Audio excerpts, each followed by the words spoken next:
Hello and welcome back to another episode of Sabbath School with Auntie Blessing.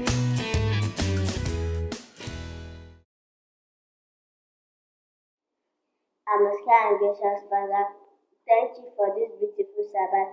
Thank you for the children in the world. Thank you for our parents. Thank you for your Son Jesus Christ. Forgive us our sins and trespasses that we may be able to reign with you in heaven. Make us have a good Sabbath experience. I pray that this pandemic should be over soon, that we, your children, can worship you freely. Heal all the sick people in the world. Bless all the children in the world. Thank you for answering our prayer. For in Jesus' name. Amen. Thank you, Mayomikun, for saying the opening prayer.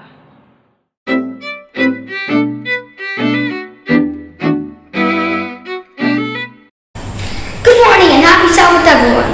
Let me introduce myself. My name is Enoch Marty. I don't have big feet, or I've never gotten into trouble before.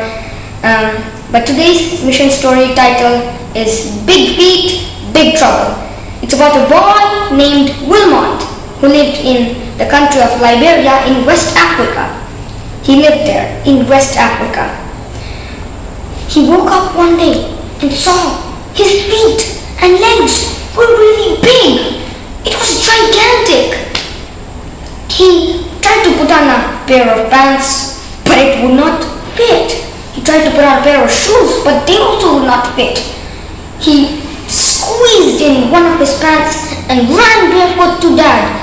Dad, my feet and legs are gigantic. They're really big. Dad looked worried. After 1 week, Wilmot's legs stayed the same. It was big as ever. After many tests and reports from the doctors said we cannot find anything wrong with his feet or with any part of his body. And Dad was frustrated and he returned back to the village to find Auntie, a prayer woman. She, for a $30 prayer, revealed that there was a curse over Wilmot by his neighbor. So she recommended that he should go far away to get off that curse, or the effect of the curse will still be there in his life if he stayed in the village. So his dad made arrangements for Wilmot to go to his uncle's house. So he went there, and Dad took Wilmot to a physician there, and the physician said, "Oh, I think he has a kidney infection." So after 2 weeks of treatment, Wilmot was okay, his feet were okay. But Dad still believed that Wilmot was under that curse still. So he did not let Wilmot go back to the village. He made arrangements so Wilmot could stay in his uncle's house. After 4 years, when Wilmot was like 13, his father, he moved to a new city. So he sent for his son, come here. And his son went, and his father enrolled Wilmot to a local Seventh-day Adventist school. And so he studied there, and he learned about God. And he learned that God does not require money to answer prayers. And so after he learned about God, and he learned much about God, so he got baptized. But his father was very upset about him getting baptized. But his father actually worshipped on Sunday, and Saturday was a very busy day. They needed to do a lot of work, like mowing the lawn or washing dishes, washing the clothes, many things. And Wilmot would not help his dad do those things because he kept the Sabbath day. His dad was very upset, and sometimes his dad even starved Wilmot throughout the Sabbath. Wilmot was very sad. He tried to convince his father, but his father did not accept the idea about getting baptized or receiving Jesus and becoming a Seventh-day Adventist. So in worship time, in the evening worship, Wilmot asked his father, "Where in the Bible can you see that God said, or in the Bible verse it says that we should worship on Sunday?" Dad opened the Bible. He was searching for text, but he could not find any. So Wilmot took the Bible, went to Luke 5:16 and said, Dad, here, read it. And Dad read it to shock. I never knew that Sabbath was the true worship. It said that as his custom was, Jesus went to the synagogue every Sabbath. His dad was very sad. His dad said, Son, I'm really sorry for treating you the way I did. Now, Wilmot has no problem with Sabbaths. He's praying that his father will be a Seventh-day Adventist soon and get baptized. So part of our offerings will go to Buchanan, Liberia, where Wilmot lives, and they will build a kindergarten to grade 6 school so that other children can also learn about God like how Wilmot did. Happy Sabbath. Thank you, Enoch, for telling the mission story. I'm sorry for this week we will not be learning the memory verse because we have 2 crafts. And I don't like to have a very long video. So this week we're going to skip learning the action for the memory verse. But of course, we're going to read the verse. Our memory verse for this week is from Romans chapter 12 verse 10. And it says, Be devoted to one another in love. Honor one another above yourselves. I want you to imagine you've been playing outside all day and you're beginning to get hungry, and then you come into the house and then you smell food. What would you do to be able to get that food? So let's pretend Mama says, Daniel, you need to wash your feet before coming in to eat. I'm sure you're going to go right away to wash your feet because you're hungry. Or after you come home hungry and you smell the food, Mama says, Oh, Christina, you have to clear up your toys that you scattered in your room before going out to play. Then you come to eat. Oh, I'm sure you're going to run up the stairs, or if you have a staircase in your house, I'm sure you're going to run to your room and clean up the toys because what you need right now is food. So you're willing to do anything just to have the food. Well, a guy in our story today did that same thing. He was willing to do anything just because he was hungry at that point.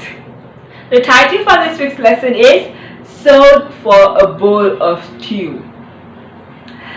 Remember in our story last week, Rebecca met Eliezer, Abraham's servant, at the well, and she gave him water, and she also gave water to his camel, and that was the beginning of how her life changed. She went with Eliezer to where Abraham lived all the way to Canaan, and she became Isaac's wife, and they really loved each other, and Isaac was happy that the Lord had brought Rebecca to him. But there was a problem. Rebecca could not have any children. And Isaac was wondering, The Lord said, my father's descendants will be as many as the sands on the beach. How can that even be possible when I don't have any child?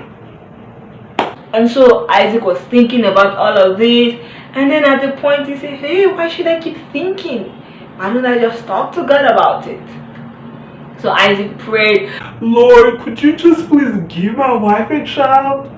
Please, let us have a baby. God answered Isaac's prayer, and guess what?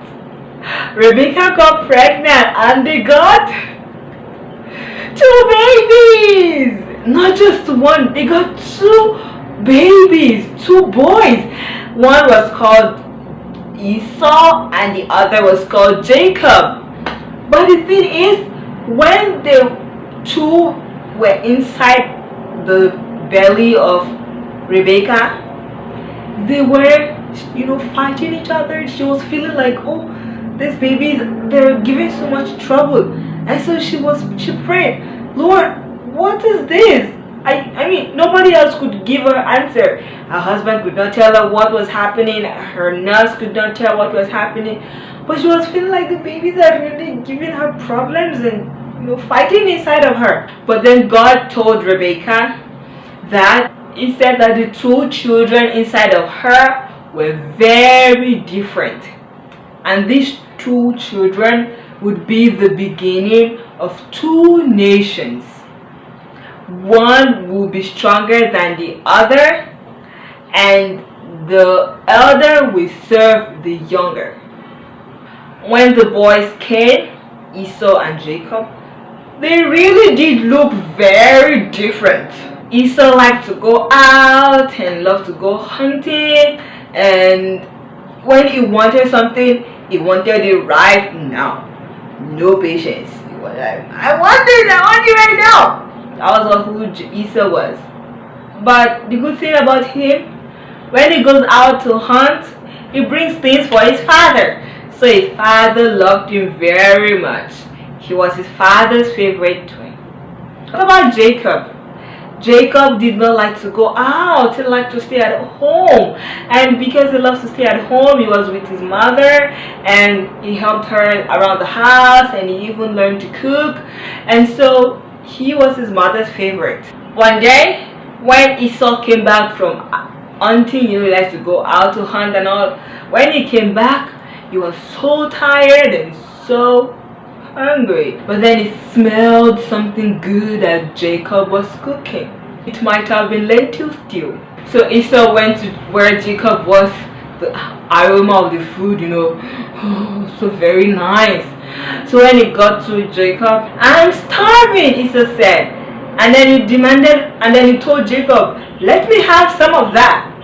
And then Jacob smiled and looked at him. Are you really that hungry? Like he would do anything for this food? I remember about Esau, anytime he wants something, he wants it when? Yeah, now. So Jacob asked him, are you hungry enough to trade your right as the firstborn with me for the food? So you're the firstborn son, Esau. Esau is the firstborn son. So Jacob was asking, okay, you want food? I will give you food and you give me your rights as the firstborn son. And then Esau was like, what is the firstborn son rights going to do with me? This is not helping my life right now. I'm hungry. Give me food. Take the rights. I don't want it. So Jacob gave some bread and food to Esau, and he sat down and ate. He did not even think about what he had done. He was starving and he got food. And so he gave away something very precious. His right as the firstborn, because he needed food at the moment. So he gave up something that would have been a blessing to his life because of hunger. Have you ever out of you want something right now and then you give away something precious, or because you want something now you scream and shout and hurt the people around you?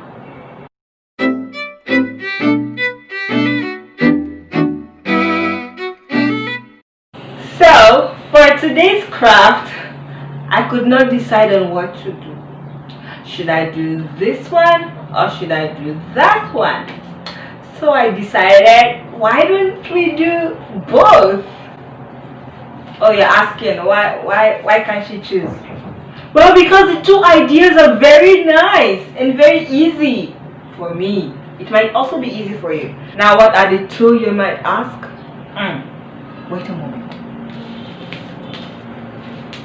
First, we're going to make Jacob and Esau, the twin in our story. Now, the second craft idea that you might want to do that I did, I like, Jacob and Esau, even though they're twins, they like different things, just like every other twin. So it's either you want to do this one, what you like to do, Or you make a drawing of the twin brothers. Now you may watch the video on how to make the craft.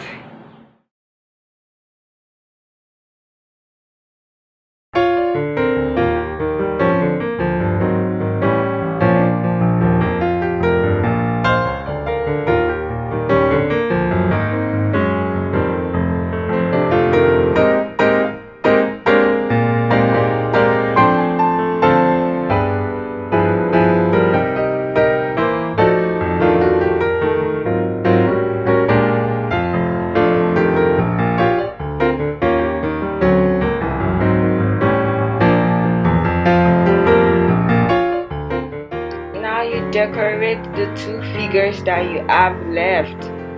One you make to be like Esau, and the other one you make to be like Jacob. So you can make this one however you want so that you can make the distinction. I just have a sample, so just make yours creatively.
Pages of the booklet, write the things that you like to do.